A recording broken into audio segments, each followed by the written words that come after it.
Guaya. Bana racha katin kon lat Carodian.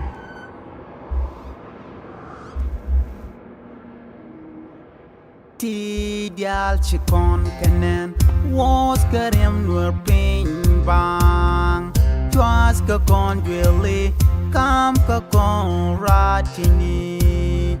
na ka nur la bang tiem na ka kam na ke lose lia din rel ro when it goes moy kamal len ye din ti Chanka wali kapai waro ron kinero within will jog a chang and akako a chang tima Nuääri dial tin chili lora chwana jepere con Nuääri dial chanka wali chanka wali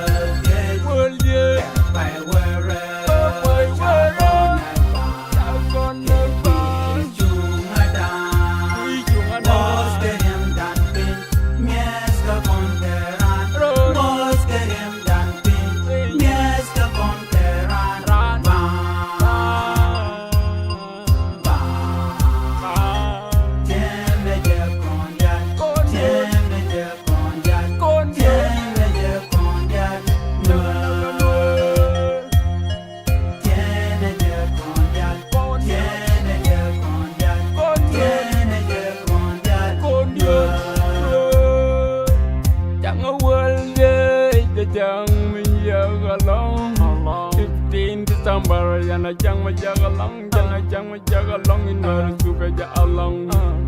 along suka ja along. What can I check a data money people day, money people day. Naga jorga ngot ka tanga goro goba right ma tanga ram na we mon ngandar, we mon mangat ya dwara mi tanai ni kana as ke chune ya mi kana. Kuma mi kaman ka yuma raja check a pin, well ya mi jom ne kada me ye charin diga, ilya ma dia ma ka mani kwana kutega.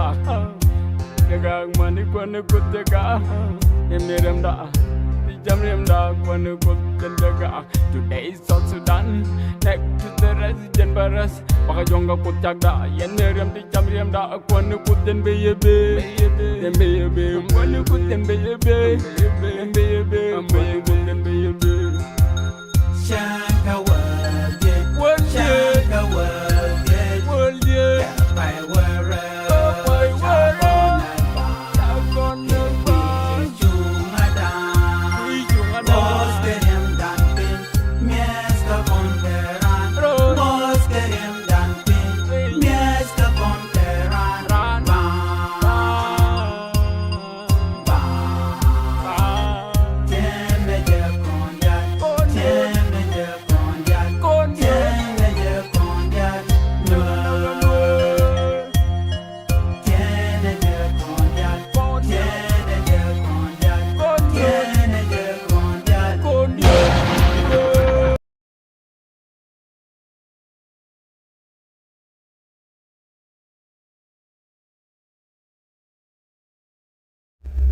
Nermala we can add the content barwani lingua seme can Nuer Online TV channel. Bana racha katin content lat Carodian ko racha kakwi December 15 kana 16 2013. Ko shana tiak ka shang ka wel die shang wel bakel ka jan ron to content ron kindang ro jandang ro de die bana racha katin kon lat Carodian kakwi December 15 kan 16 bana tie down chikur chatoga ja bana ja address kajan laramani ki report be calling ana ko ngai konte diale konde sharen lat ka gwase dan no be konte ko de kon fanya bono ngumi chora lat ka gwase dan ngumi shalet kan wore no bana ka gwitin ke be kon kaling to kon ka ngai mi di longa te kon sharen lat kon wore dial wo la koro dana rimanya ndo mite ka mishora la hakete matok na bukondi albidan bede shunka ke nges dan kele ko bi konen kona lat ko bana ka kulangach no ko ngune an shang mo shang wa de kan shang bakal she shang la kon agor no de kon palwe ko jen reminding kata ye dana sha kon nek ka je re which ka juba ku me kirmi yadi shang mo te ka tana da sha de gujino dong de kan focus jen de kan latin no te diala lat korean tama ano to ka te diala tene chitka kor to on tama ta nakana ene so yune an wan chicken dear tin ke chicken ngach jen la ko dan kula remanya no me chi talk ka jan gwa se dan mi bej ka gor jano de nas de kan te ka ngai ke de kan te ka chet ko dong chiran che de forget ke che de paru jan December 2013 edan me chane kon chakana ka shang ka wal di kan shang wal bakel so bana targa me dan cho lat bana je linkel ko gor kon bana story bana je jakob we woniam ko ba janga me dan ay cho da lat Kenyam ne dial ana rammi mom lagan wari ki ne te kon dier ke tek na tre which ka South Sudan ki ko juba ka gwa sedan ala kan shang la kana jigala me bej chalong ko te ka nas te mashikan ka kan ka gwan bej lo cha yi ken cha de nang shang me dan e chane ko non wan cha ka ne te ne shikan ko bi kan store te ti bi kan kula lat ke bana kula re main ka kwiden ko te kon kana te charge no kono de kan ling ban reminding ban jalat ka thai dan e chik me to ko jam kula te ka di ten dan pa yen ling ka ban yo play bane ko ban kon lat ko en ban kula ngai kel no ko so as reminding din bi ngaje no ti dia lat ko den tem ka jan gwasame ka tung wan to goro de te ka ngitin ki de re ngaje no nguto bu kon di ban jeling kel nyo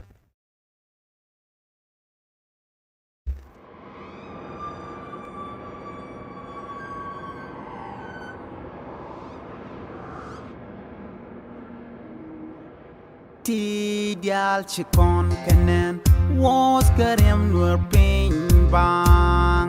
twas ka kon dwele kam ka kon ratini na ka nur la bang tiem na ka kam na ke lose lia din rel la ro when it goes moch kamal len ye din ti Chanka wali kapai waro ron kinero within will yo a chang and a coco a chantima and what a yal tin chili lora chwana jepery con ridial Chanka wali Chanka wali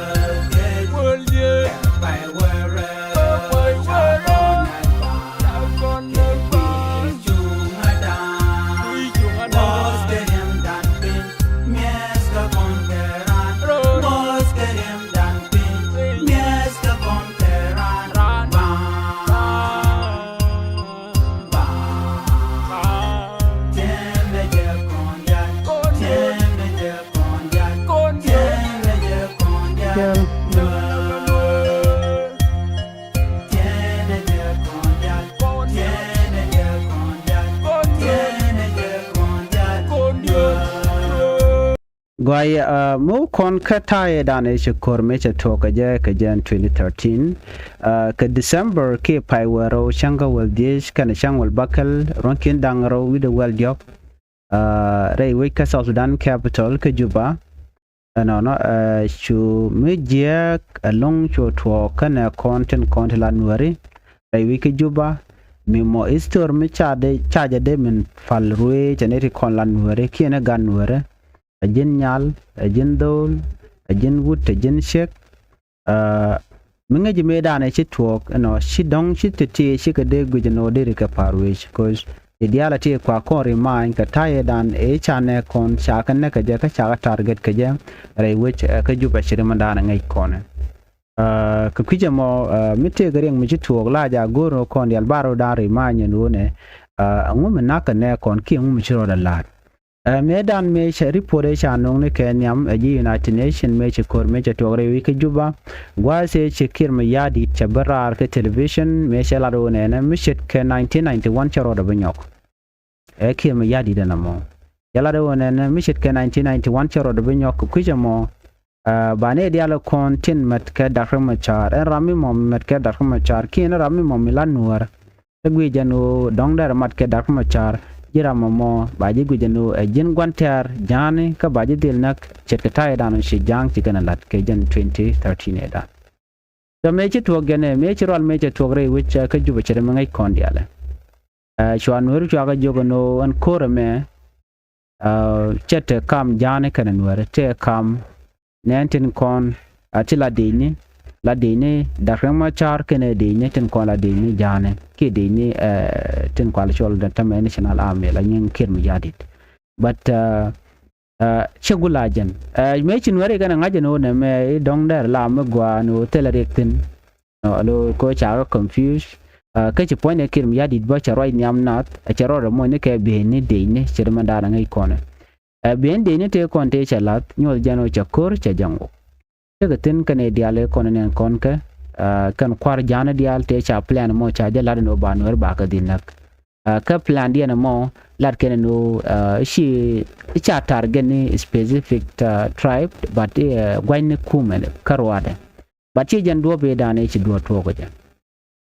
ka jan wera mo 15 kan 16 no me chin wera te kon de shi loko no woken ka unimis or unimis ne den out and there and there take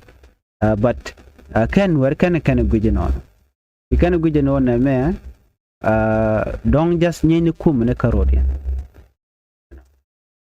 ka jan shanga mo chu to ko ka wer chinau dweli ten content wer tikaten gor kan wer dweli no ala shire ma la lar kan no e wukan ma yukan ga kab dweli to ko chit ko dong tol kan ma re dweli but it was a systematic way mukwatar ganen wer karodian re which juba wer mo ke liu chon wer chwa ka tul kan dial ka chwa kanak ka ke ngene jane te la de chwal ke dot kuben ke de inte ngwante chare le ka jang ko jang chicken training kana lat they were prepared for that ya ken ye ka plan dien they simply were waiting for order ka kir me jadi ko bi kana execute me kir me jadi te plan mo cha jare le ka me cha ngaje no chi dakra ma cha flat which road we re we juba and then you can go to the where you can connect within 1 week within this the kon lar no to ka on 15 16 when yam no can 2014 can ne penten then when mo shwa nware shwa ka to connect to more than 40,000 shwa connect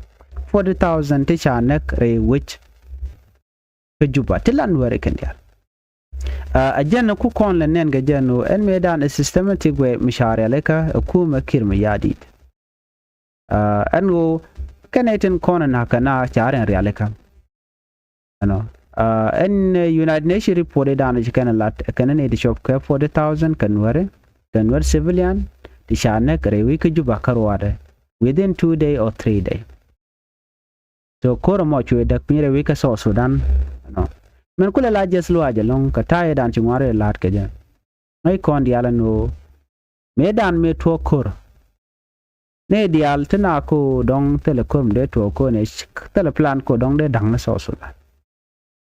plan e lat ke ne re kuma ka wode national election de jalat de ko kwa de jalat banamo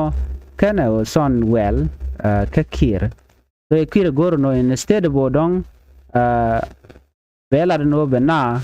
ke ba queen kwar ba je lat chu gor no ba zil carried out ni ta dana benedict kontila politician ba ka silent especially dakring machar no you gwad mo ke liu chu you talk 15 and 16 you kirm yadit you nuare chu kan na kan gandit ka chu ka miet no la rana jogo no chamring da mo ring ni mor kiring babado namane histor men bej chawna ko ba gwar nyer ja ko bi ga toj kada mane ken ki bran be man be jakan namo meken metwo ke store ne dial wi mon ano dong de mission mo de jalat bat che jang che kana lat no ngai ken ne re kono chal ke ber wona nuere ber kala nuere na ga long mi chi garan nak be kan nyal be kan lat je ga long dong ba private fat ke dial ba ka ngok no ba na kan mi jam chodo lot jang je kan mission mo je kana lat no la na da lat ke pul kel ba widen ba yoj mach ba kan nak ba yo yat ba ka chwat no ne te kelte chicken charen bar and right now kan kon lat tin kon de bay te chicken kan yes stand down ticketin but chiran che kan dong chero da bar ka gwatot kan mo kanene bibiling ne jeno chirega meche to but in na tin it ke historical background mishalat history mi je long de konali no and mo tuoga rewi ke Juba ka jan gwat chale gudele ke gwaten ko kien kontra rewi ke Juba ala riunen to kon kan wore ken shaka dol ka container ka gwase dan meche kor meche to ko la ne ta no ka wore kan de ni to yo me shana shaka no bagalat ka container dio ngai yan ka ten content la ten la kwa ka no ka mun no ka kwa ku jadien no ka dor mu dadien ba ka nang re wucin gwatam la lo no kwa ka idien so te ka kwa kan wan te re ka Juba kan container to jan wore shaka dolten la ka ju ko no tel re ga ba ye bunang so mi kan ngaje no chicken wari kan ga dol ga container no re wichin ka Juba ka gwase dan ka jen 2015 16 17 then chu kan nak den chu kan to naga naka lo tanare re container to lo la kan shon me ken ku kana la naktin man ma shiga ne to wan chicken kan nak no kan dial shiga na nago kan naga di te ka tun ba men ware ko kan je ni ware tan ne ku kan me da ne la ro da pe kan ko cha or cha je to na ku kan o dong ne ko na ga ba kan ne ken so mishana ya ga tu ko chete ne ri kele aren bar di kan annaga mo mana kana chi jan gwad mo karara ko lo kana dole ba lo kana tejne mi ay je ay nen bay nak wa ay je tene bay je naga kan ja te ram pel kana so chi siang je bay ka chang edan je bay je long chi kon video na tanen chana kanen ti je kan galas ko online kan ni ko la jang kan de ni ken dot ko ben ke de ni ko ken de kon de cha plan ko ma kir ma yadi de no bi kan na mo bi kan re alaka rewi ka Juba ko plan dien ke liu o bikan wer bikan gadil nak bikan wer bikan gadil tuk ajan plan dien la ken teniken ke shoot melat ken no te mishal ga 1991 michire ke to ko ja rewi e dan ke gwaze dan me te doctor reng ma cha te ken ke gam ken wudi shal ka me e John Garanda mabio so re kore dan e chitwok no wal ke 1991 chicken da kan cha chicken a blame no reng ma cha re che jang che kanak but remember nete konte te ko gwase dan yes chang ne me ngwan nuere kan la de nyamo te jang ngwan kan bon ka jang kala kwaro ter mangai kon sometimes mi ko no rai kon ka kwi ko ka ngan ngwan to rai ka South Sudan bala ro kan ka jang but when we go to the real fact odi nere kon ngwan kan nuere mular kan no ka re wi bor chi kor cha tok tin ka te ka reg din mi chi tok mu nyo da no ngwan nuere kala de nyamo mun wana nuere la de mi that wana nuere right now mu wona ka population census ba jang nuere kan wana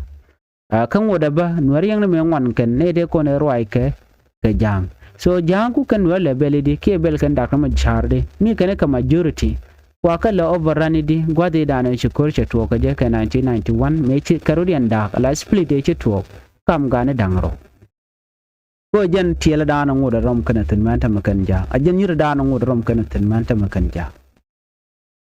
mishana wrai na ko de na jal kel be jang be 1991 be kana o brought up kata me da ne dial re which ka South Sudan gor kana o de ne dial de kum de je chike da kuma char me tere me dan ajani to ala power no re sha jan da man cha gurno de ka kwade kana je ku kirme ku Dr. John Garang mabir ku na le chenga jak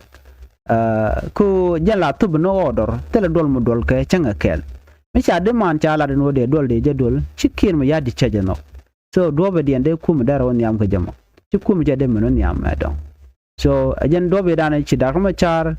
kana gar dangro ko ken jari den chugo je no ngono to bun bana baro dan wut na chu naren yu da jen ko te ka Nasser incident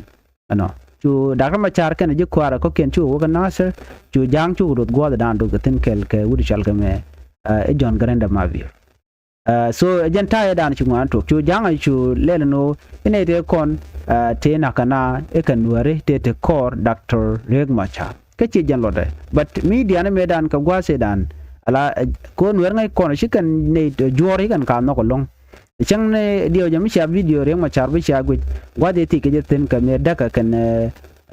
kir di na ngaje gwano te reng ma char te le la dur alla John garan da ma biyor gore jano dere reng ma char dere jana kan ji kwara dial ko jene de ngwan long chekan na no te gore jano de kan na ne te mutla leader bo but John garan chanok John garan jene jaram dana billa kuer mine dial bi karwa te ram gore me billa ruech gerjan karwad so na mene jarwal mudi chejano kam dien ka gwate da so me jito gene to dakrama char churo do chuj so jantera mon ke 2002 me shi ganyo metken gwade cha dol cha nyong wadol no shu ganyo man nyok 2005 no shu gade shu ri mat ke referendum ko ba South Sudan ba je reng ma char tenyen ga self determination no weja ajike ana chunga la South Sudanese no ana ji chunga lo ka na jalam ni chet ke wuri chal ke John garan go no de na chunga la jalam ni but reng ma char jene shejen tena ka mutual self determination baro dan roje la kon but John garan jene goru ni New Sudan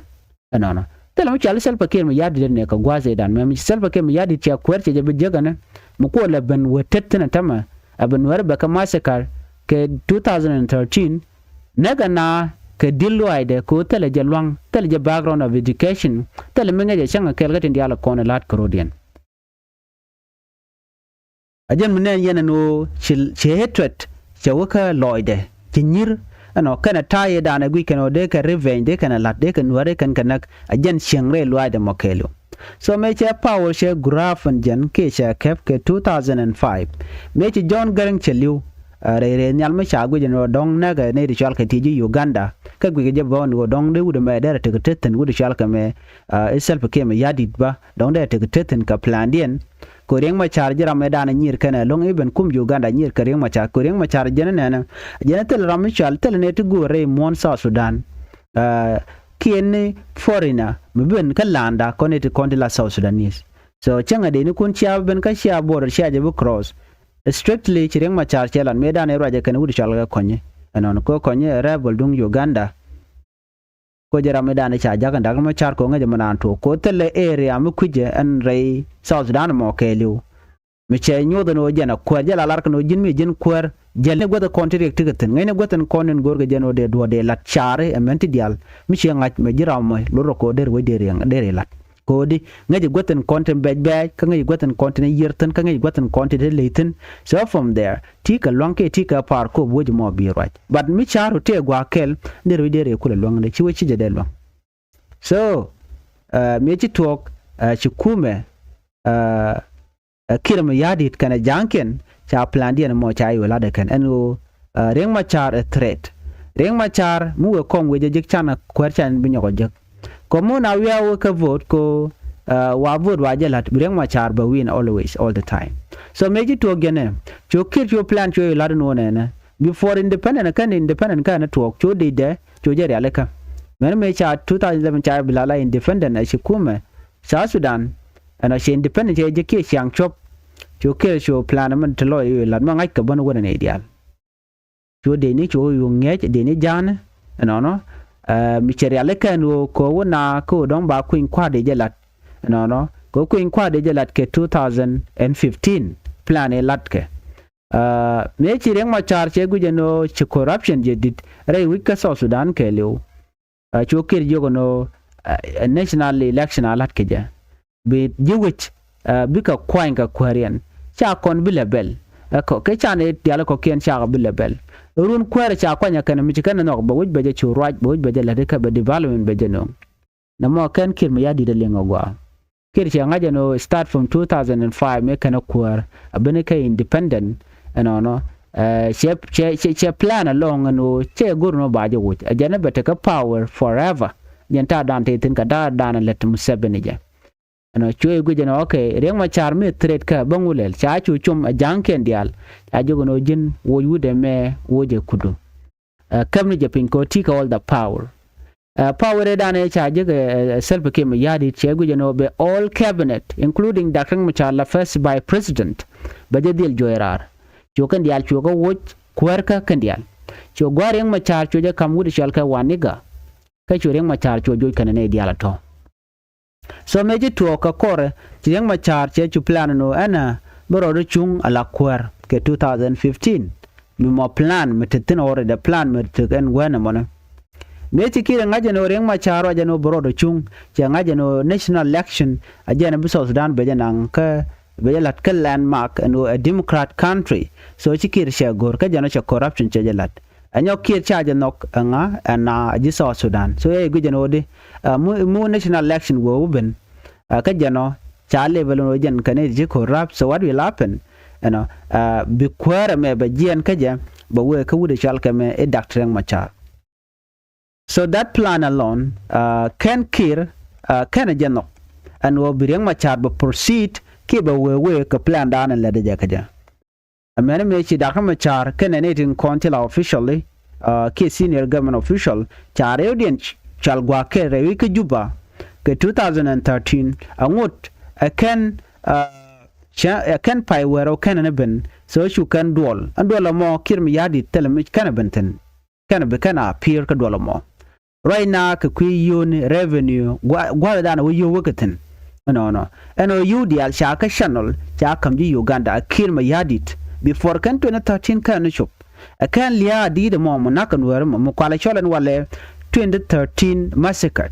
ka shanga waldi kan shanga bakel me kwan wero kwakal ne kaje akan ne ben ka plan ma chare le ke kirmi yadit cho kirmi yadit cho ko ka me ka pin ka sho de je dan e shenge ajen ma cha gwad dan ngi jitin cha ja ngej bone den cho ja plan di no to carry out the task ano bikan wer bikan ga dil target rewi ke Juba ta bikan ka dil nak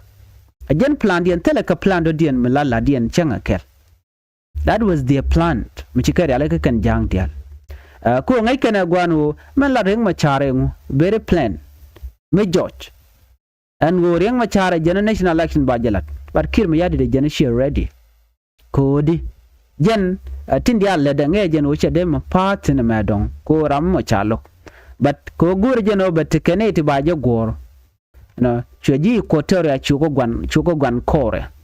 jene ko reng ma chalo wi keje kala daran ji kotoria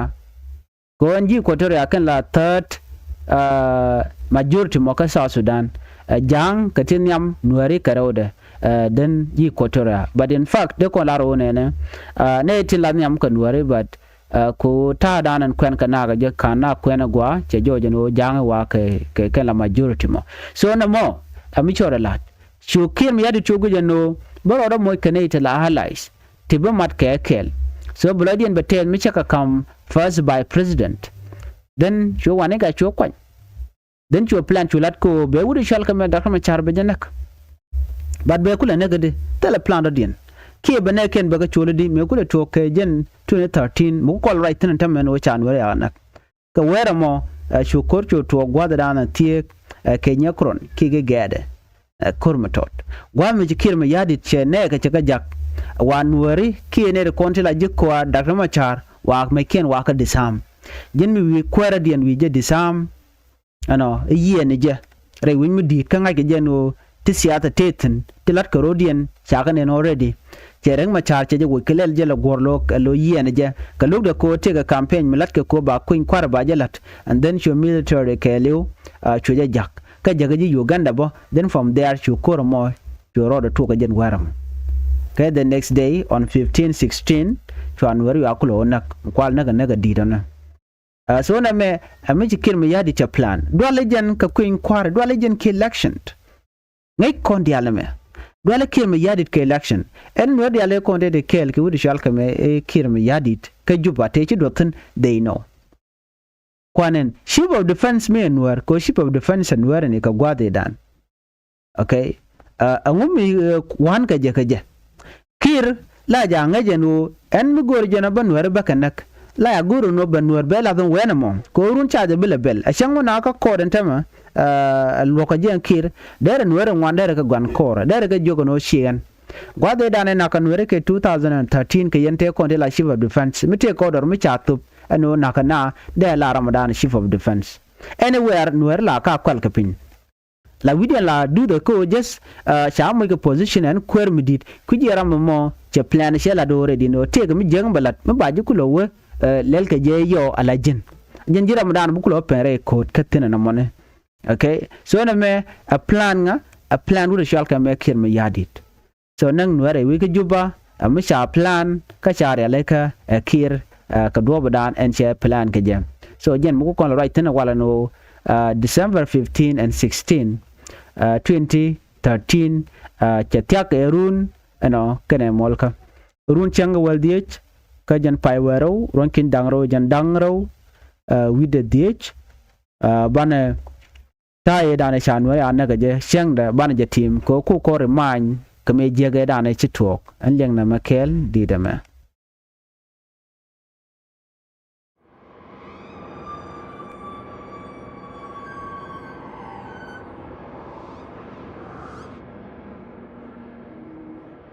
Ti dial chikon kenen was karem nur ping bang twas ka kon dwele kam ka kon ratini na ka nur la bang tiem na ka kam na ke lose lia din rel ro when it goes moy kamal len ye din ti Chanka woli kapai wero ron kinero within will yo a chang and akako a chang tima and what a dial tin chili lora chwana jepery con dial Chanka woli Chanka woli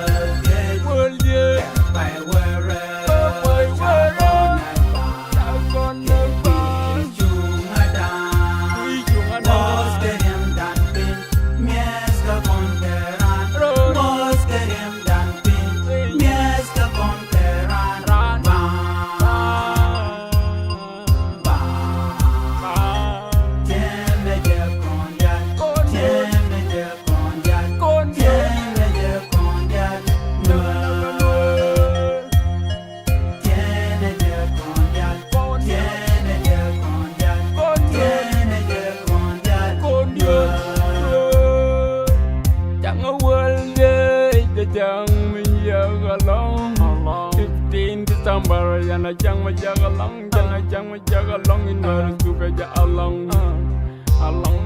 suka ja along what can I check a data money people day money people day naga jorga ngot ka tanga goro go ba right ma tanga ram na we mon ngandar we mon man ya dwara mi tanai ni kana as ke chine ya mi kana kuma mi kama ka yuma raja check up in well ya mi chom ne ga da me ya charin diga ya ma de ma ka ka mani ko ne kutega Gag money kwane kutega Emirem da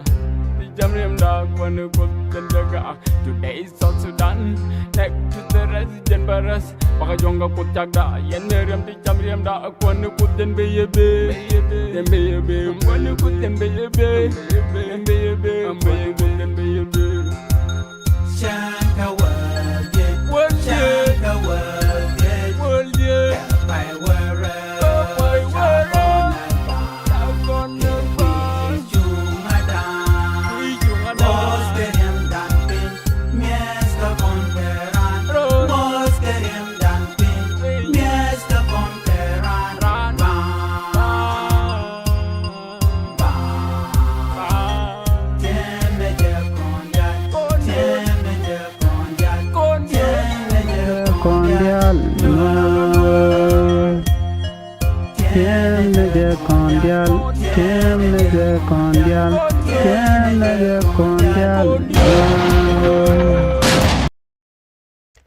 On December 15 and 16, 2013,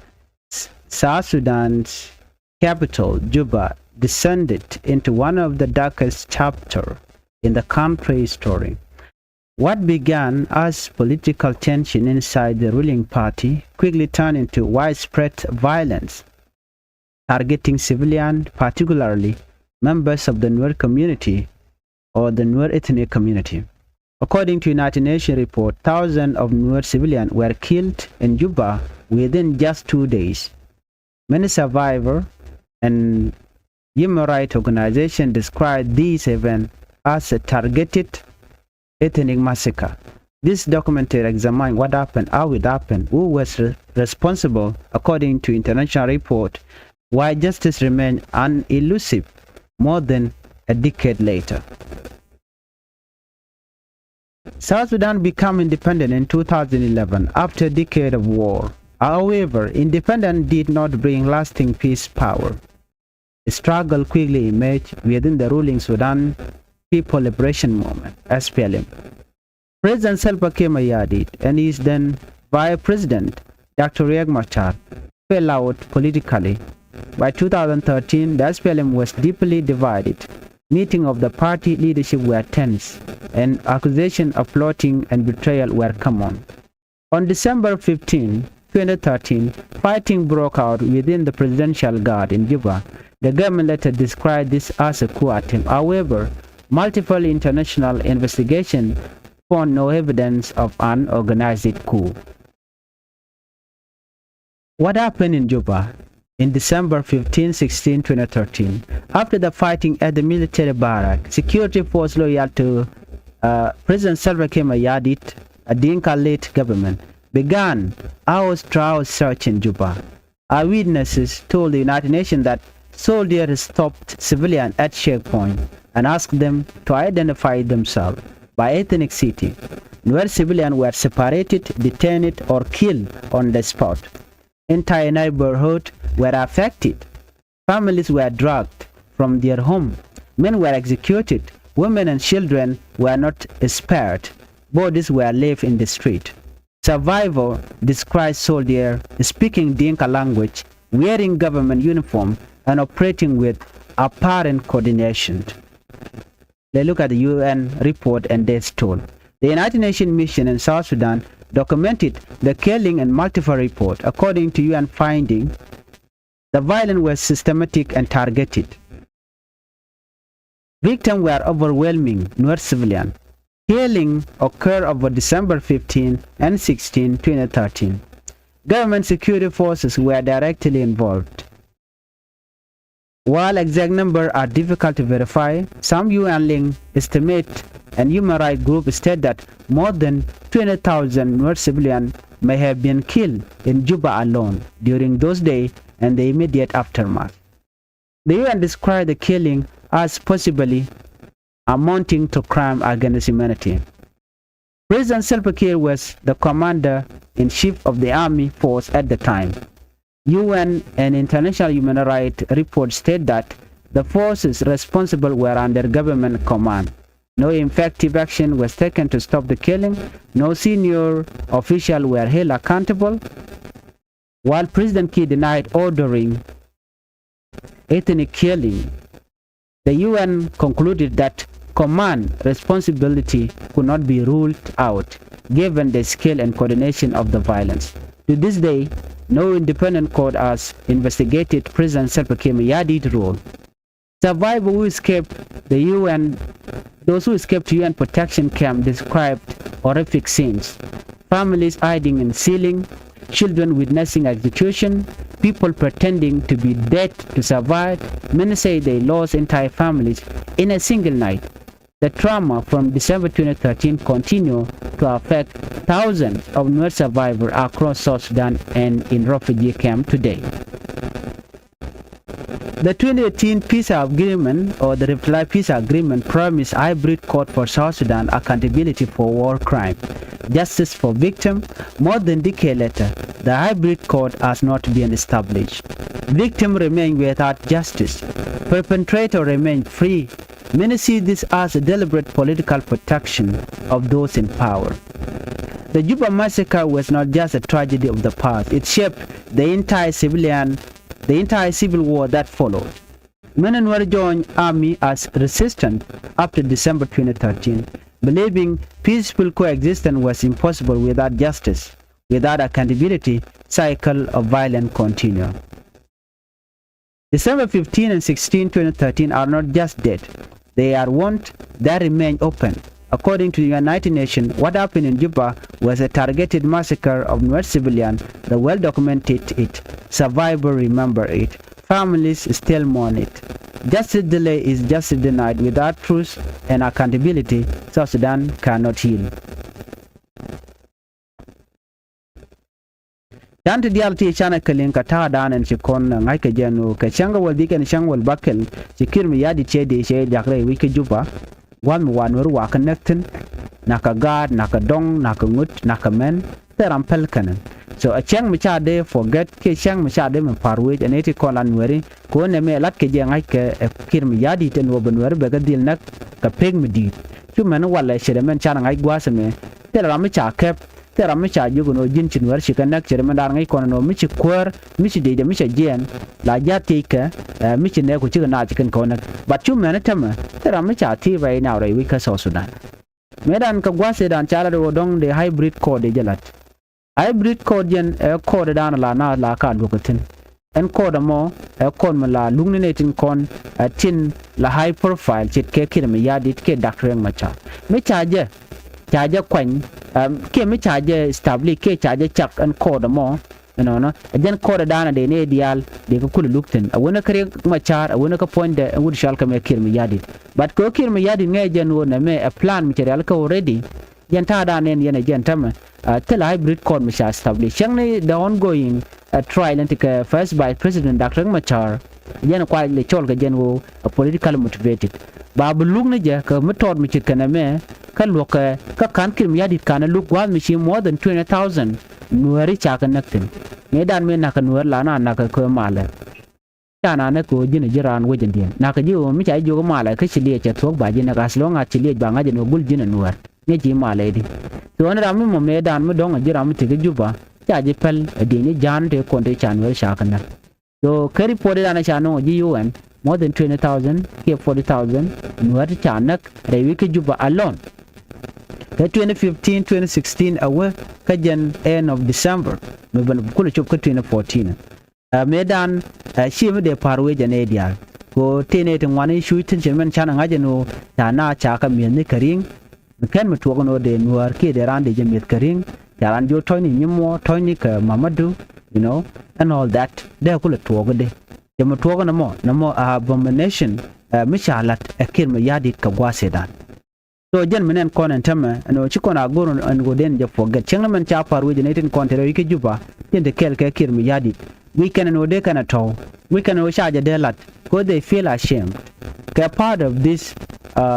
massacre ko chikana goro by remember chikana goro baje de ladana ko mo wajalat bu duer ken je ken bi ka george so they feel guilty kata dan la ken feel guilty ge chikana goro no de na ro ka kwide and o take December 15 16 me de they remember no akanisha demon to charge de goro de jalat ka kone dia la konting ga jela to gono shan wara shakanak kena gan wara mo nogon mo der wara kone chiriar no der ka team and then der ja go der message der ja topi ko bu konti ga ngai ba ngaje ne dia la me dana chitwo a chang chi ga jang dia ba hil responsible che kin me yadin me be dor jane ken wara shaka target ke dini ga te chere la ka chaka real cha chi ga wara ja ko ba khanak ngai kon dia la te jang no wala right na long chi ga rajan o tai dana cha nan wara mi je ga long ka charge de forget bo American bo ngai kan me chala da jang mi choro lut so na me de la report dan de kon lim kata dan en chikuri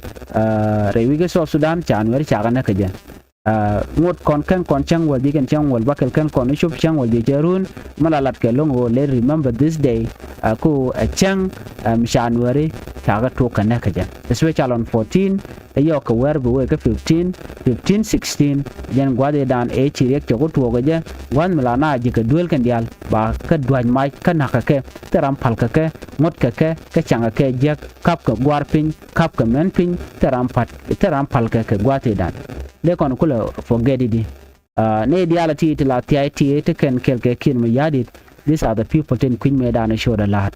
ke dong chi ngai chet to ba chi tel option da dien ko tel gwade de kwende rejecten den be chugine no be ro de jako ba je mo ka yo men kula lari ga long o ngode and this massacre is still continue up to date chi kon in 2025 de kontine dore shal ke nasir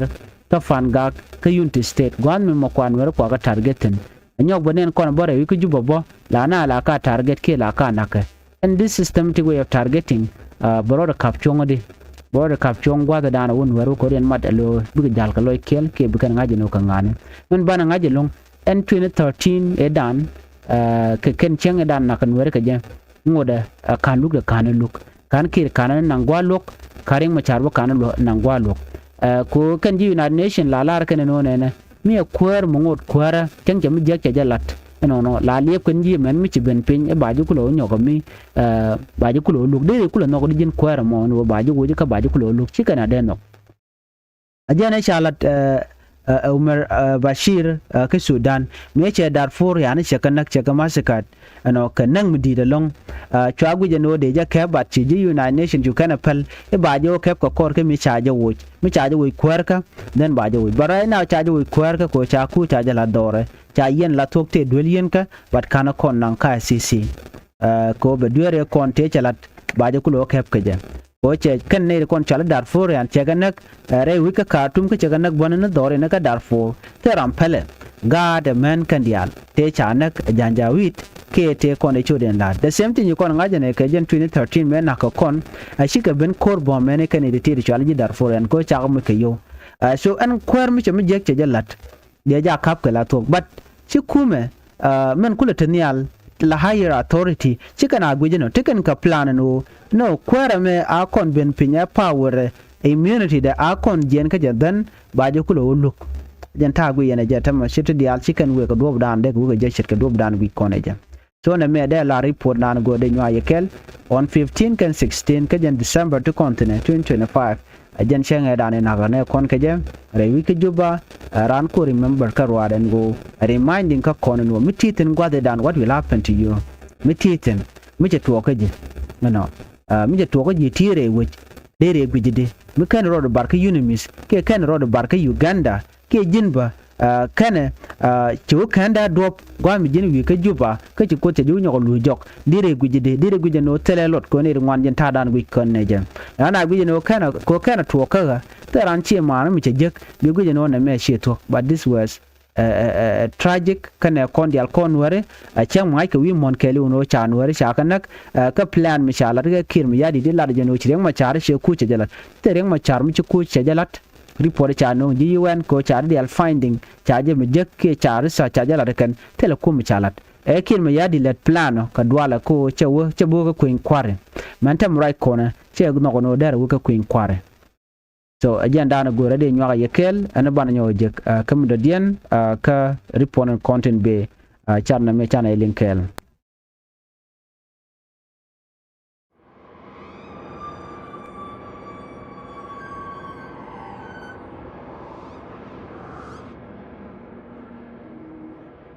ti dial chikon kenen was karem nur ping bang twas ka kon dwele kam ka kon ratini na ka nur no bang tiem na ka kam na ke lose lia dien rel ro when it goes moy kamal len ye dien ti chwe du chanka wali ka pai wero ron kinero within will jog a chang na ko a chang ti ma Nuääri dia